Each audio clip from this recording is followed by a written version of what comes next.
Tuesday. What's Tin-Yetti cooking today? A couple of nice fresh flathead here. So I'm just going to prepare them up for lunch. Watch out for the spiky bits in the gill plate. There's another one up the top there. It's a bit harder to show you, but it's there. And the dorsal spines are pretty spiky as well, so you want to watch out for them. They're a bit tricky to fillet, but I found this is the easiest way. Just coming straight through, running down the side, and then working back around the rib cage.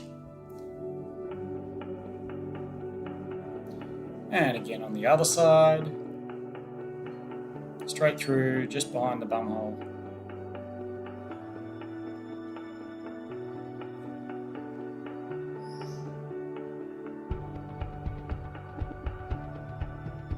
And then skinning, a bit tricky with the rounded fillets. I tend to make a mess of it and have to go back and cut it off to the side, but that's alright. This one I did alright.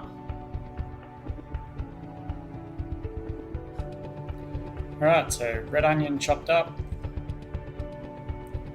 tomatoes chopped up.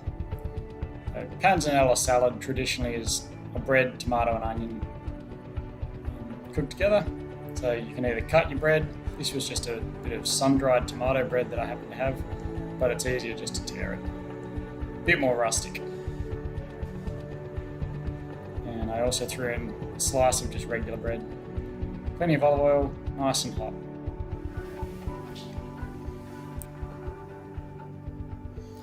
Chuck in your bread.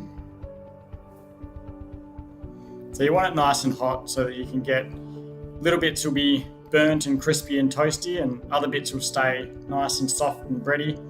You'll only get that if you've got a nice hot pan. Salt and pepper, of course. You want it to absorb that olive oil flavour.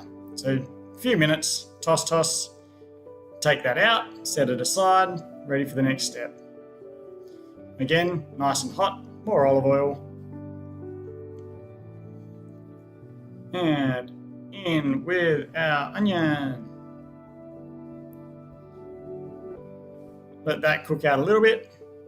Sometimes I like to put the onion and tomato in together. You end up with a little bit of crunch and a little bit of bite left in the onion. This time I cooked it all out. Tomatoes in. Doesn't take long from here. Give them a bit of a toss. Just let them soften. Start to break down a little.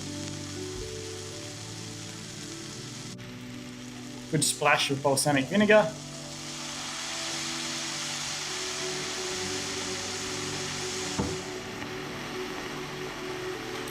And this silver beet I actually bought to feed to my guinea pigs, but they refused to eat it, so I had to eat it myself. Really short time for that. You just want it to soften. If you cook it too long, it'll go to mush and cook down to nothing. So little toss, just wilt it through. Bread back in, and that'll absorb any moisture, but the moisture is all the flavour, so the bread then picks up the flavours that come out of that pan straight off. Same pan, more oil and some butter. Let it get nice and warm.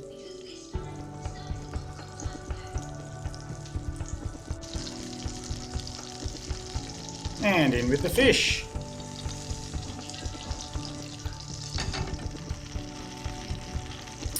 And what you'll find is that because the pan has already been seasoned cooking the other bits and pieces, the fish won't stick. So if you've got it reasonably hot and having been sort of pre-seasoned, the fish should turn pretty easily. Get them all in. This is just some dukkha that I had. It's given it as a gift. It's pretty tasty. Good sprinkle of that just for a bit of extra flavour on the fish.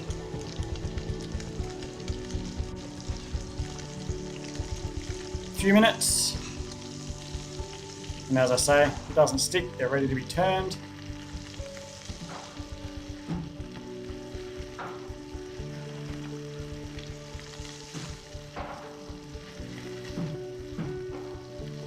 Looking good.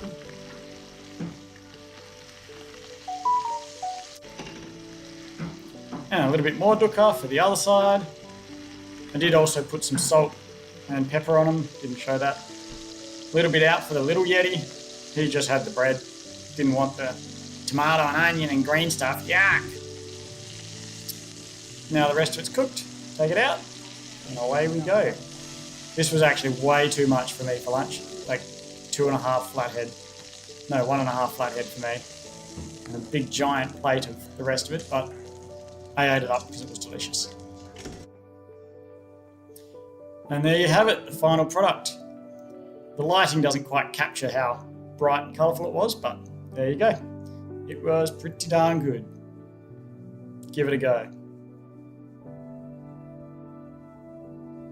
See you next Tuesday, or on the water.